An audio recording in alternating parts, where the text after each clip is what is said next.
Oi, gente bonita, mestre Leida aqui falando, 6 horas e 45 minutos de Catalão, estado de Goiás. Nessa época do ano o dia amanhece mais tarde. Se fosse no verão o sol já estava torrando. Mas como está no inverno, pode ver que faz pouco tempo que a luz começou a iluminar a faixa de poluição que cobre a nossa cidade. Muito bem.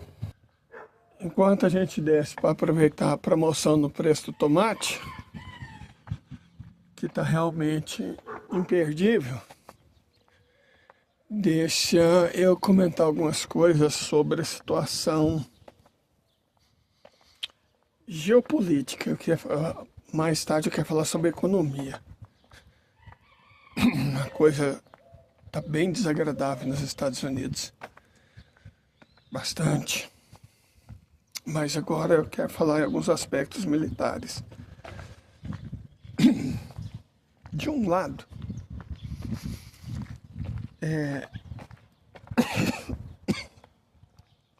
nós temos no Irã uma situação de conflagração fria.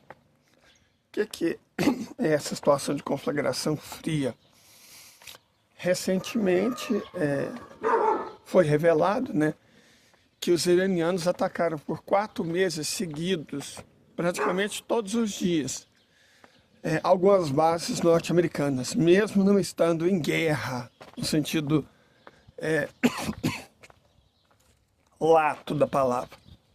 Certo? Os iranianos passaram 4 meses atacando bases americanas que foram essencialmente destruídas. E agora os Estados Unidos não sabem se refazem essas bases. Na verdade, eles sabem sim, eles não têm dinheiro para isso, não tem mão de obra para isso, não tem expertise para isso, não tem tempo para isso, e não tem clima para isso. Eles não vão refazer a maioria das bases, inclusive porque o New York Times, gostando ou não, o fato é que quem tem medo, certo? O Irã deixou claro para os países do Golfo que se eles continuarem abrigando bases norte-americanas, instalações norte-americanas no território deles, eles se tornarão alvo. Então não é só uma questão dos Estados Unidos quererem ou terem condições, possuírem meios, não. É bem mais complexo que isso. Não é que os estados do Golfo sejam particularmente honrados, Não. Só que eles têm medo, cara. O Irã já demonstrou que se eles permitirem instalações norte-americanas, o Irã vai destruí-las e vai atacar esses países. Então, para fazer uma base no Bahrein, o Bahrein ele vai acabar sendo anexado, inclusive pelo próprio Irã. Para fazer uma base, por exemplo, no Bahrein, o Bahrein tem que concordar. E por que o Bahrein não concordaria se sempre concordou? Porque os mísseis iranianos estão do outro lado, só esperando o Bahrein repetir os mesmos erros. A mesmíssima lógica vale para o Kuwait e para os Emirados Árabes Unidos. A própria Arábia Saudita, precisa repensar bastante o seu posicionamento. Então, não é fácil. Os norte-americanos agem, a imprensa norte-americana, no caso, age como se fosse exclusivamente a decisão dos Estados Unidos. Não vamos fazer ou não vamos fazer, não. A primeira pergunta é, os países hospedeiros vão permitir ou não? Não creio que vão. Agora, isso não vale para todos, Temos 2 casos interessantes. A Jordânia, que é um cachorrinho fraudiqueiro antigo dos Estados Unidos. A Jordânia, apesar de estar distante do Irã, sofreu uma série de ataques, mas eu creio que a Jordânia tem mais medo do próprio povo e, portanto, dos Estados Unidos deixarem de apoiá-la do que dos mísseis iranianos. E, sobretudo, o Estado ilegítimo, né? A verdade é que os próprios norte-americanos estão considerando fazer bases no Estado de Israel, o que demonstra que os norte-americanos não entenderam basicamente nada do que aconteceu. É uma coisa que sempre me espanta, é que os americanos simplesmente não aprendem com os próprios erros. É uma coisa, sério, de verdade, é impressionante. É como se não tivesse acontecido nada, sabe? Como se não houvesse nenhuma lição a ser aprendida na guerra que eles travaram contra o Irã. Nós sabemos, né, que foi revelado, inclusive, que a ideia do Trump é fazer um acordo de paz, porque ele precisa muito disso agora, para tentar reverter uma provável grande derrota nas eleições de meio de mandato, né, as midterms. E ele já declarou que, terminadas essas eleições, não interessa se ele tenha feito um acordo ou não, ele vai atacar o Irã novamente. A gente não sabe se ele falou isso. Ele tem esses ataques de sincericídio, né? Se ele falou isso para agradar o público norte-americano, né? Porque está vendo que os Estados Unidos claramente sofreram uma derrota. Então ele falou, eu estou assinando, mas é temporariamente, é para fins eleitorais e tudo mais. Ou se de fato ele pretende fazer isso. E, portanto, ele não entendeu absolutamente nada do que se passou. As duas hipóteses são críveis, porque ambas fazem eco à maneira como as autoridades norte-americanas lidam com as coisas, historicamente, né? Mas, de toda forma, o fato é que nem eu, nem muito menos o Irã, confia na palavra dos Estados Unidos, né? O acordo, se eles estão fazendo um acordo, é para ganhar tempo. Porque eles precisam ganhar tempo, né? A questão do Estreito de Hormuz bate fundo na economia norte-americana. E outra, temos que levar em consideração também até que ponto os Estados Unidos, Donald Trump em particular, está empenhado em continuar defendendo o Estado de Israel. O establishment, eu creio que esteja, né? De modo geral, os israelenses, ao longo das décadas, controlam a sociedade e a política norte-americana. Eles assassinaram o presidente dos Estados Unidos, né? E isso ficou absolutamente impune. Eles atacaram um barco norte-americano, o Liberty, e também ficou absolutamente impune. Então eles mandam nos Estados Unidos, essa é a realidade. Simplesmente comandam os Estados Unidos. Então eu não creio que os Estados Unidos, mais uma vez, a questão é que não depende dos norte-americanos. Que eles não têm autonomia. E isso é inacreditável, né? Há poucas semanas de comemorar 250 anos de independência, os Estados Unidos, na prática, se comportam como uma colônia, só que não mais o Reino Unido, né? Do Estado de Israel. Deixa eu aproveitar os preços aqui e já volto. Aproveitar e mostrar a nossa propaganda, né? Nosso intervalo comercial.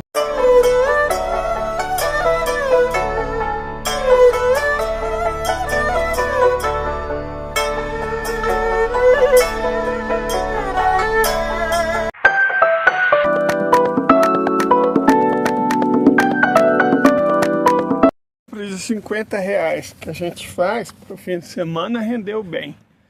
Frango, verdura, compramos pepino, compramos maçã, estava barata, banana, rendeu bem. Fico feliz, né? A gente veio, na verdade, para aproveitar o preço bom do tomate, mas é claro, a gente tem que fazer a comprinha do fim de semana. Mas, voltando ao que nós estávamos comentando, a dinâmica dos Estados Unidos, ela não é absolutamente realista. E isso não é uma coisa que você fale, ah, não, esse é um problema ou é um modus operandi do governo, do Estado norte-americano, né? Camarada, não é só do Estado, é realmente da sociedade. E não só da sociedade norte-americana, da sociedade europeia, da sociedade israelense, das sociedades ocidentais de um modo geral, né? Essa dificuldade em lidar com a realidade que mudou. Eles não estão sabendo lidar. Essa é a verdade. Eles não estão sabendo lidar com um mundo que não é que eles estejam em transformação. É um mundo que já transformou. Deixa eu dar um exemplo. Acho que um melhor exemplo, né? Daqui a alguns dias, não vai levar muito tempo, não, é 1º de julho. O que vai acontecer em 1º de julho? 1º de julho vai entrar em vigor a primeira grande lei extraterritorial da China. Muita gente acha que o poder de um país está conectado ao alcance das suas forças armadas. Olha, também, mas o poder mesmo, ele está conectado a outra coisa. Não é ao alcance das forças armadas, é ao alcance da lei. Os Estados Unidos, desde o fim da Segunda Guerra Mundial, nós falamos muito sobre isso em várias ocasiões. É um país que essencialmente exporta leis. Eles impõem a lei deles para o resto do mundo. Lei de direitos autorais, lei de patente. Eles determinam o que pode e não pode ser comprado ou vendido, o que pode e não pode ser feito.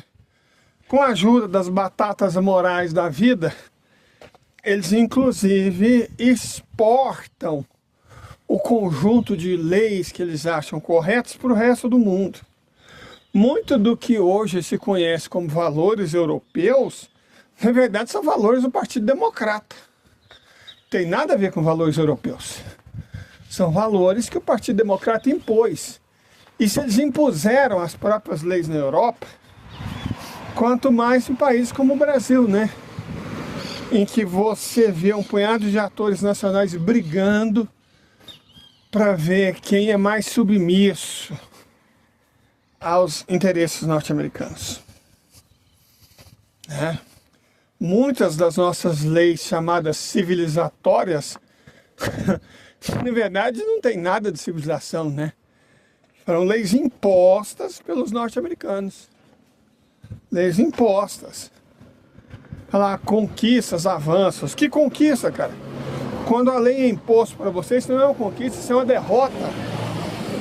Quando um país estrangeiro impõe para você um modo de ver as coisas, dentro de uma estrutura jurídica, como que isso é um avanço, isso é um recuo. Perfeito? Então eles dizem, é um avanço, a lei de proteção, não sei o quê. Muitas dessas leis ambientais, muitas das leis... Vou dar um exemplo que pode parecer cruel, mas ilustra bem o que eu estou falando. O legislador brasileiro, na ânsia de copiar o legislador norte-americano, o legislador europeu, cria direitos que são rapidamente transformados em deveres sem contraparte. Vou dar um exemplo.